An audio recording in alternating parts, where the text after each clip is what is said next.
things, aren't you? I mean, this is the Friday before Christmas, just in case it slipped anybody's mind. Charles? No, it didn't slip my mind, Gene. I'm still getting over last Christmas. Well, now, wait a minute, Charles. This is the last show before Christmas is Sunday. I personally don't care. Yeah, but now, wait a minute. You did it 1 year. You played Santa Claus, and you were wonderful. I played for 4 years. For 4 years, yes. It was a tradition. It was excellent. And last year, I was not given a costume, and I was told I couldn't be Santa Claus. Oh. But we want you to be Santa Claus. In April, I was under treatment. Over the rejection. So this year, I will not accept it. I hit two men on the street that were with the bells and the little pots. I just hit them out of just anger and sheer upset. So I don't care. But we want you to do it, Charles. We are pleading with you. We are pleading with you. I'm sorry. I'll get down on it.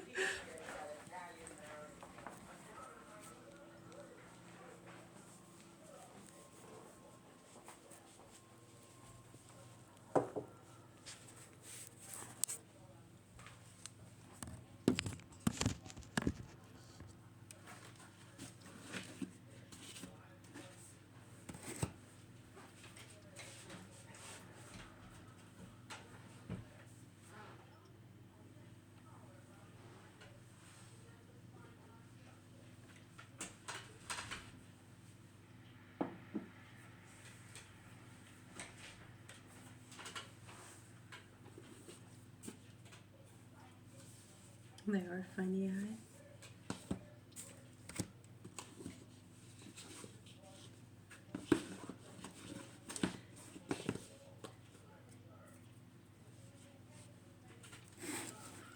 Yeah, you were doing those ones which were suggestions. That was from How to Improve Your Personality by Reading. There were some suggestions. It was the Chicago Tribune, Alfred A. Knopf. 2 poems of BLT, The Tree Toads and the Dinosaur. Yeah, those are fun. So we're doing those in class. We're starting again. No Greater Love. To the chaplains in the armed forces, with the prayerful good wishes of all the military ordinate.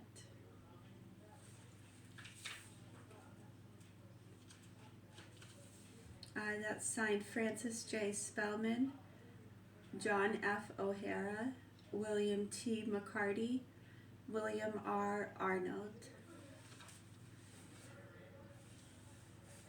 Archbishop Spellman has given the rights to this book to the New York Founding Hospital, which cares for children without distinction of race, creed, or color.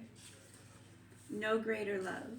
The Story of Our Soldiers by Francis J. Spellman. New York, Charles Scribner's Sons, 1945. Crowell Publishing Company, printed in the United States of America. This book is manufactured under wartime conditions in conformity with all government regulations controlling the use of paper and other materials.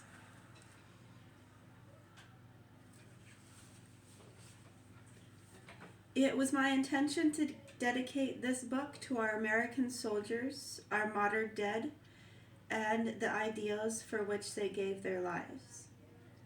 Martyred. It was my intention to dedicate this book to our American soldiers, our martyred dead, and the ideals for which they gave their lives. I've been working on my pronunciation. Thank you. As I was finishing this writing, Franklin Delano Roosevelt died, and I therefore dedicate this book to our boys and to their commander-in-chief, who with them fought and died to bring a just and enduring peace to their beloved America. Francis J. Spellman. No Greater Love. Chapter 1. Tears of War. In recent journeyings to the battlefields and the battlefronts of Europe, I met many thousands of our American soldiers who were fighting to achieve a victory and a peace whereby men may once again live as free men, freed from the yoke of hate and dark despair, freed from the fear of death. America's goal is not earthly gain, but the liberty of men and of nations, and a just and enduring peace. From the war we have suffered deeply and grievously, but the pain and the pressure of America's anguish have been chiefly borne by our gallant boys, America's most precious possession, who have given their lives, their limbs, their eyes, and their health in an agony which endures most poignantly in the hearts of their beloved bereaved. But our cities and towns have not been reduced to gaunt skeletons and ashes, nor have our homes been gored to death with gaping wounds. In nearly every other country at war, I have seen razed and carnage cities, torn cathedrals, black ruins of homes melted into the ground, and mute mockery of man's faith and work and love. The devastation in countries scourged by the savagery of war should make us gravely conscious of what might have been our own plight had we not been victorious. For even the ravages caused by the barbarian invasions of the past were insignificant in comparison with the desolation and chaos blanketing Europe today. In only a few months, the heritage of centuries has been destroyed, a heritage not alone of material achievements, but also of moral values. And deeply should we be moved to gratefulness to God and to those, our sons, who by their sufferings and sacrifices have spared America from bearing in her own body's war's awful wounds. Every nation, large or small, has its greatness and its glory, has its role in history and its destiny. And America must never forget that. Even after victory, she must fortify herself against the treacherous hatreds and cruelties that fester within conquering nations and burrow into the conquered.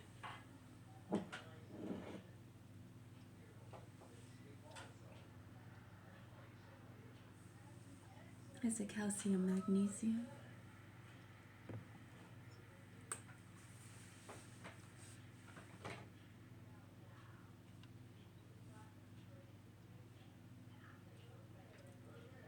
Hate and cruelty are contagious, and we must be on guard lest we ourselves become contaminated with these diseases.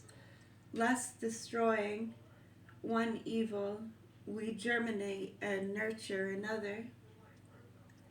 Before I left for Rome, I went to Washington to say goodbye to President Roosevelt. As always, his complete naturalness invited my sincere expression of opinion and frank exposition of facts. But no availability did or could make me forget that he was the President of the United States with a burden of responsibility so great as to surpass comprehension. We talked for an hour, and during our conversation we discussed the phrase, unconditional surrender. The President said that its meaning had been misinterpreted and distorted, and he told me the familiar story of the origin of its phrase. It was, President Roosevelt explained, the expression that General Grant had used when General Lee asked him for terms of surrender. When Grant gave his ultimatum to Lee, the armies of the South were short of provisions, but it was still possible for them to continue fighting. As General Lee could have retreated into Carolina and there joined the armies of General Johnson. When Lee heard the phrase, unconditional surrender, he is reported to have said, "But my men, what about them? What about their horses? They own their horses and they will need them for work on the farms. We shall talk about that later, said General Grant. But now, unconditional surrender? Lee capitulated, and Grant gave him more generous terms than he had expected, and the Southerners were permitted to keep their horses and sidearms and were given provisions. However, unconditional surrender, in its modern interpretation, means something very different, both here and abroad. One nation that America is fighting had for her objective the domination of the world and the enslavement of mankind, and in her dictionary, unconditional surrender means annihilation. Germany's desperate propagandists have planted and cultivated in the minds of her people the belief that the Allies intend a Carthaginian peace and that Germany, like Carthage, will be destroyed. Thus, the fanatical German leaders incited their people to fight to the last man and woman, to fight to the last bullet, and every foot of the way. For people who have no hope of life prefer to die fighting and killing others instead of being merely killed themselves.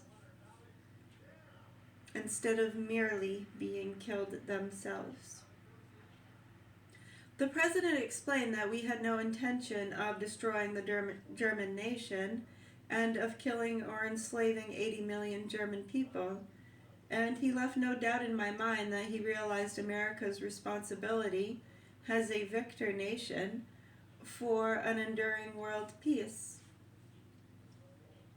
The end we seek in the terms on which we rightly insist, he said, are those which will eliminate the possibility of Germany ever again becoming an aggressor nation.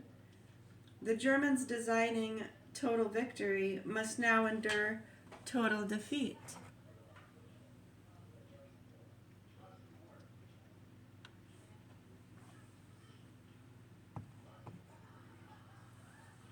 We recalled that after the last war, when Marshal Foch was criticized for not having marched on Berlin, he replied that the Allies had completely defeated the German army and that the German generals were all aware of this. Beaten and broken, they had asked for an armistice. Foch estimated that if the armistice were refused and the fighting continued, the Allies might lose another 50,000 lives, and he advised against such an unnecessary shedding of blood. The Allies could have imposed terms which would have ensured the future security of France and Europe.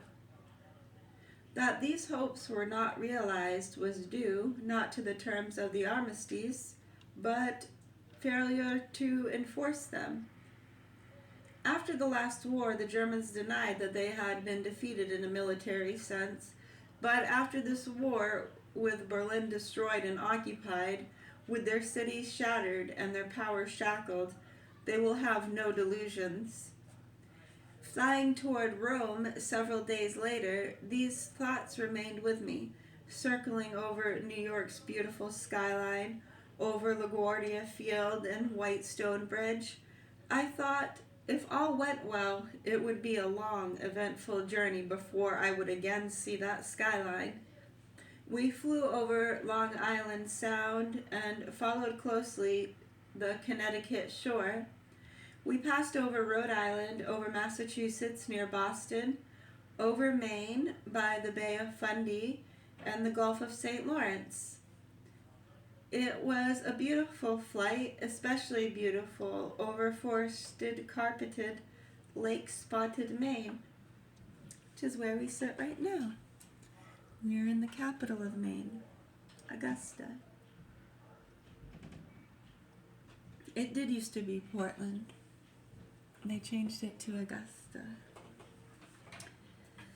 It was quartered in the Villa Mass of Casablanca Conference fame, and early the next morning I left for Algiers, Naples, and Rome. The trip along the North African coast had become almost a routine one for me, but it is always memory stimulating, both for historical and religious reasons.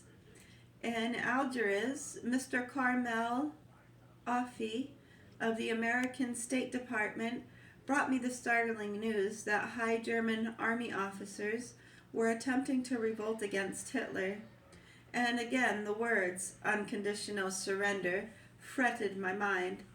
I realized that you cannot expect people to surrender when all they can look forward to is hanging, and I hoped that the revolt would bring new leaders into power with whom the Allies could make peace.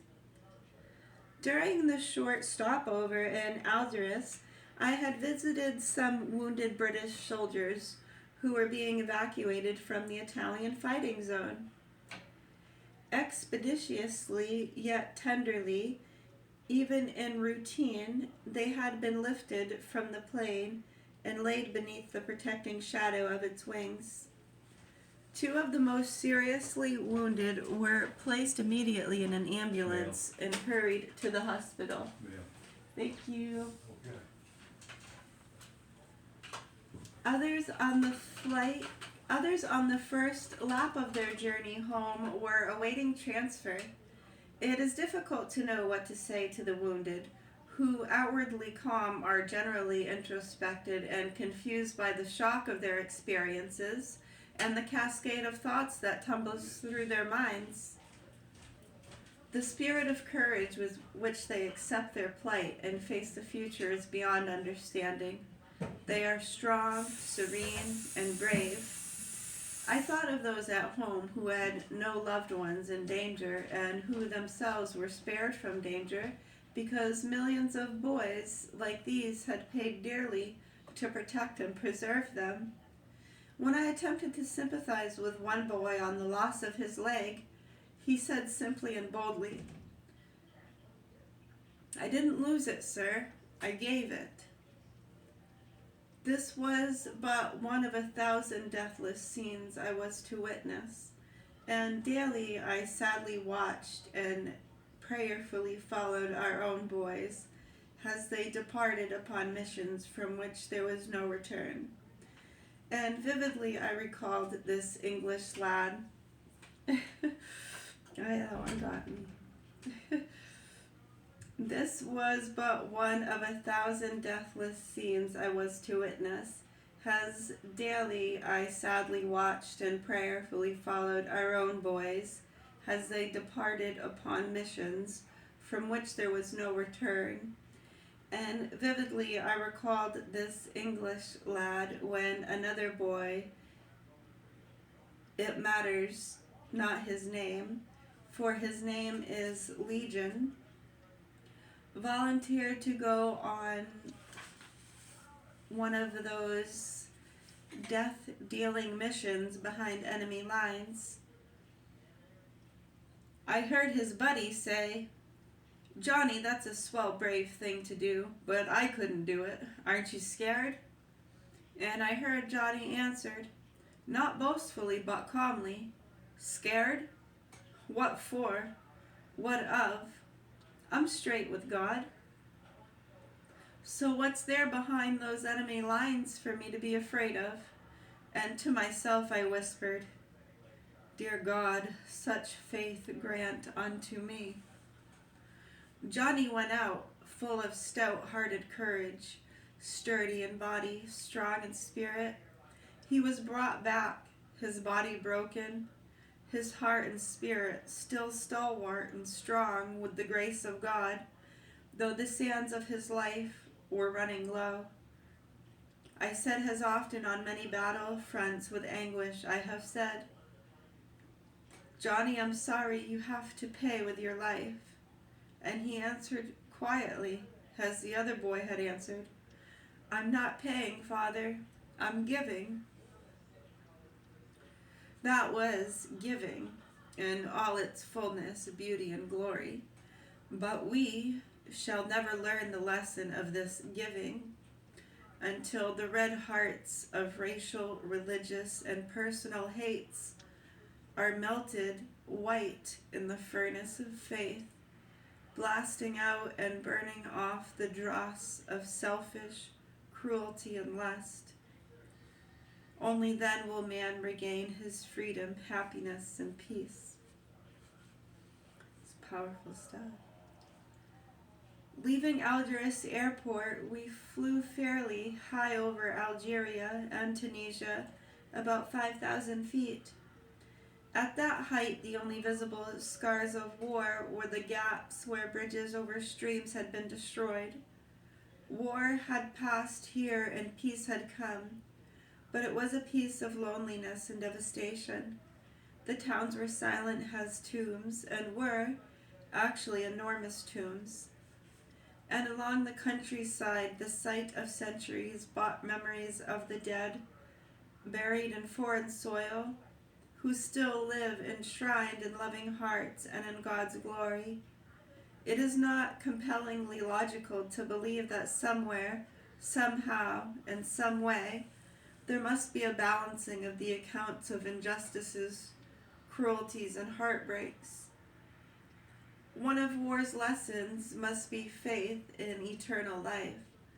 Otherwise, life and death are empty. One of war's lessons must be faith in eternal life. Otherwise, life and death are empty, fruitless, and absurd. And sufferings and sacrifices are vain and meaningless. Over the modern ruins of Beaune and Bizerete, close to the ancient ruins of Carthage, came memories of Augustine and Hannibal. Some of the things that we see, both of them had seen, for both had walked along the same seashore. And one of the teachings of Augustine: surpass selfishness and spread charity. Suppress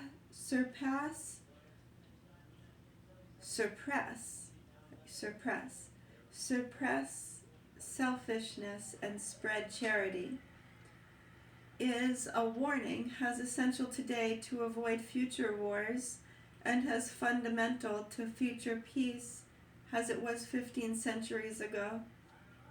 If the peoples of all nations and all classes are to be united in justice and charity, for if men do not love justice, we shall not have peace. It's difficult for me to read that one without crying. I don't know if I've ever read that one without it bringing tears to my eyes. A very powerful, very good book. Yeah, this is Francis J. Spellman, and the other books, which are also interesting reads. It's No Greater Love is this one. Action This Day, The Road to Victory, and The Risen Soldier.